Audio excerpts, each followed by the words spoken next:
You are now listening to the What Now with Jay podcast, turning the past into a present filled with opportunity, with your host, Jay. Let's talk about it.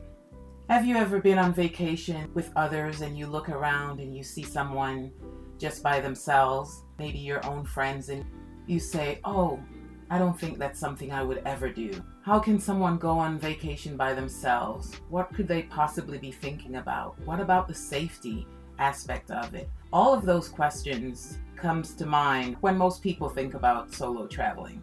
Welcome to What Now with Jay podcast, episode 2. I am your host, Jay, author, educator, and world traveler. On today's episode, we will be talking about solo traveling. Something I get asked quite frequently is, why do you solo travel? Are you comfortable solo traveling, and aren't you afraid of something happening when you travel by yourself? Or don't you get lonely? Just those types of questions, and it actually makes me smile because solo traveling is something that I thoroughly enjoy, and here is why. I got into solo traveling a few years back, and like everyone else, I can honestly say that I was hesitant at first. It was something that happened by accident. It wasn't something that I planned. I was supposed to go with a friend of mine, but she basically had to work at the last minute, and I decided I didn't want to change my plans. So with that said, I went ahead and I planned my trip as usual. The only thing that I had to change was our hotel reservations. I had to switch it over, but other than that, I have no regrets that I decided to go, and here's why. I learned so much about myself on that first trip. I remember it was to Barbados, and I did my research prior to going. I knew exactly what I wanted to do. I knew where I was staying. Like I said before, I knew all the excursions and everything that I wanted to do. I knew that I wanted to explore, but obviously I had to do my research. And after doing that, getting on the plane, arriving there, I knew from start to finish that, yes, I was by myself, but everything was planned. I knew who was picking me up from the airport, and I just didn't decide to just get a taxi from the airport or hail down a cab. Those are the safety tips that I will talk about later, but I can honestly say that that was one of my favorite trips, and actually from there, that's when I decided, yes, this had to happen again. And from that first trip to Barbados, I continue booking and making reservations almost yearly to take a solo trip, to the point that I so look forward to them. It's almost like I crave getting away by myself. Yes, I absolutely love getting away with friends and family as well, but I can honestly say that I have no regrets about taking those solo trips. Here are my reasons. Again, I am not on any particular time restrictions. If I want to do something, I just get up and do it. If I don't, I stay in my room, I order room service, I sit on the patio, and I just enjoy my day. If I feel like getting dressed up and go downstairs or go on an excursion, I get to do that. I don't have to really worry about someone saying, "Oh, I don't feel like going right now," or maybe let's go somewhere else, or I don't feel like having this to eat, going to this restaurant, or whatever the case may be. You get the idea. You are on your own time period. You don't feel like you have to go with the flow of someone else, and you just do it. You enjoy your trip. You're never really alone on a solo trip. The idea that we all have in our heads, we're afraid, we're scared. You think, "Oh man, I'm just sitting down by myself eating," or people are going to look at me. They're going to think I'm strange. You are totally never alone. You get to meet so many other people that are also solo travelers, and you form long life friendships. A lot of my friends that I have in other countries are people that I've met on solo trips and we're still in touch to this day.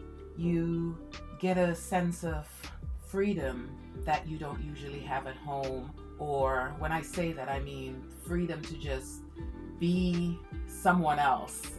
And what I mean by that is you could be maybe shy at home, or when you go out with your friends and you don't particularly where you're on the beach or you go to the swimming pool and you don't put on a certain item. When you're away from home, or you're in another country, you just feel like someone totally different and you just do as you please. I'm not saying that you just go wild or crazy, but you just feel a sense of freedom and a sense of purpose, and it just totally makes you feel good about yourself. You also learn a lot about yourself. You learn that you can take care of yourself because you have to think about your surroundings. You're basically in charge of yourself, where you're not just feeling like, I don't have to worry about this or that, which actually is not the case, because regardless of where you are, even in your own home or town or whatever, there are dangers everywhere. But there's something about you being away from home or traveling solo that just gives you that sense of empowerment. That's a good word, empowerment, which I definitely feel when I travel solo. There's also the sense of celebration for me, and I say that because each year I go on a solo trip, and that started about 5 years ago when I decided I wanted to celebrate myself. Around the same time each year I go away, and I get a lot of questions from my friends. They're like, Jay, why do you spend that day, your born day, by yourself? And to me, it's not about celebrating my birth. It's just that freeness and that independence that I like to just reflect and get time away by myself. And I think a lot of you can understand that, or maybe a lot of you will get what I'm saying. I like to spend time reflecting and just having that peaceful time, whether it be just getting dressed up, going out for a nice dinner, and just laying down in my hotel bed, or just enjoying my own company. And that is something I thoroughly enjoy. I have been, and that's something I look forward to every year. It's always somewhere different. It doesn't necessarily have to be outside of the country, but just getting away and just enjoying myself and celebrating myself, whether it's going to a fancy restaurant. And I will be talking about the pros and cons of solo traveling, because there are definitely some good points as well as not so good points.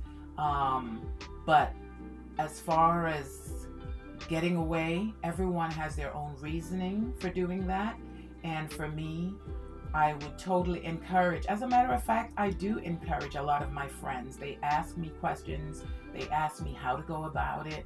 And I have no problem telling you from the hotel reservations or all of those things. I have even stayed in 4-star hostels, which a lot of people are very surprised about, because the idea, when you think about staying in a hostel, you think of having bunk beds with lots of different people. I have, and I've stayed in places where it is my own room, my own bathroom. It is a normal room, sometimes better than a hotel, in a 4-star, 5-star resort. And when I tell people about that, they're very surprised, because in the back of our minds and what we are accustomed to is a hostel is something that people pay a small amount of money and you're boarding with a lot of people, and that's not the case. So all of those things I can share with you, and if you would like more information, you can basically look at my Instagram, and I will definitely put those information of where you can find out about those places. But yes, I totally enjoy my solo traveling, and you will as well.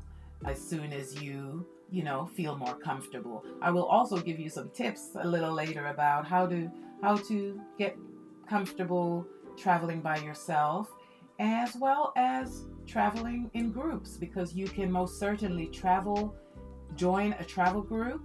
You're still traveling by yourself, but the difference is when you join with a travel group, you get to participate in group activities, which is it's a starting point for you to actually just get away by yourself on a solo trip. Here are my positives about solo traveling. You travel at your own pace. You never have to be in a rush or trying to please someone else. You get to know yourself better. You know what you're capable of. You are never truly alone because you meet people every day. You're actually a lot more approachable than even when you're in a group or with friends, because people tend to approach you, even though that could be a negative, because not everyone that approaches you, just wants to get to know you or whatever. It could be a bad thing as well. So we'll talk about that as part of the negative side of solo traveling. But again, you can be as adventurous or as laid back as you want to be. Now let's talk about the downside, or should I say the negatives, the negative part of solo traveling.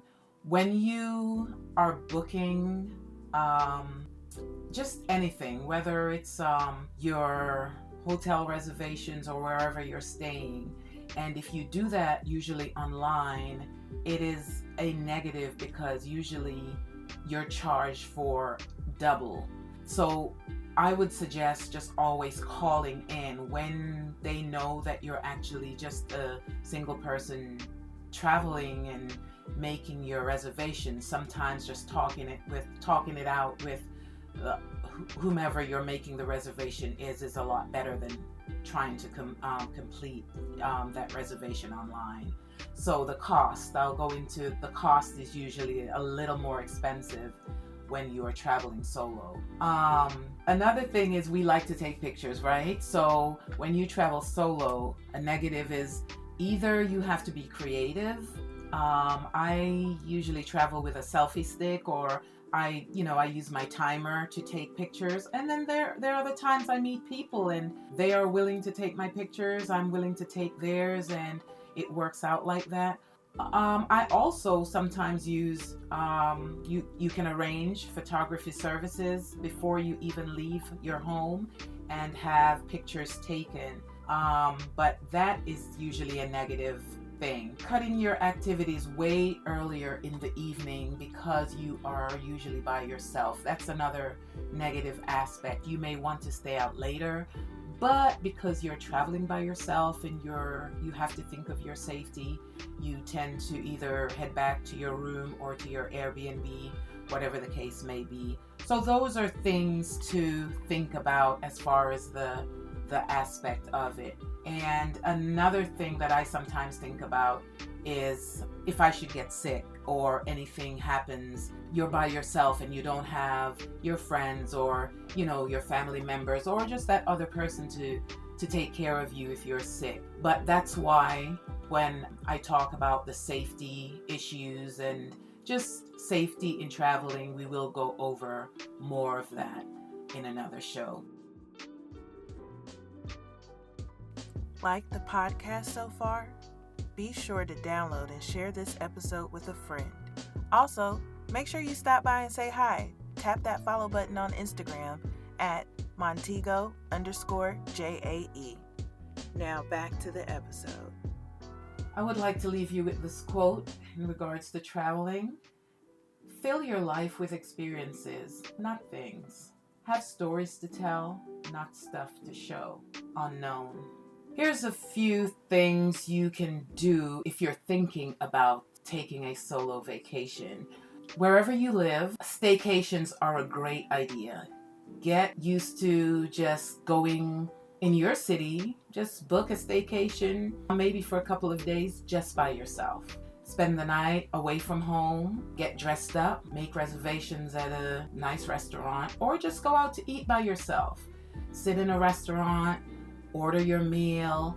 Yes, you're sitting alone. Just get the feel of it. That's your first foot into what it's like to actually get away and go to another country or another city by yourself. I would suggest highly just starting off there. And if you still feel like, no, that's not something you can do, then join a travel group. Go on a group excursion or a group trip, maybe a cruise where you're not totally by yourself. Then at least you can join the group activities. Then if you feel like leaving, you're still by yourself. You're still on your solo trip, but at least you have that outlet to just join or participate in the group activities. Take it from there and then see how you feel.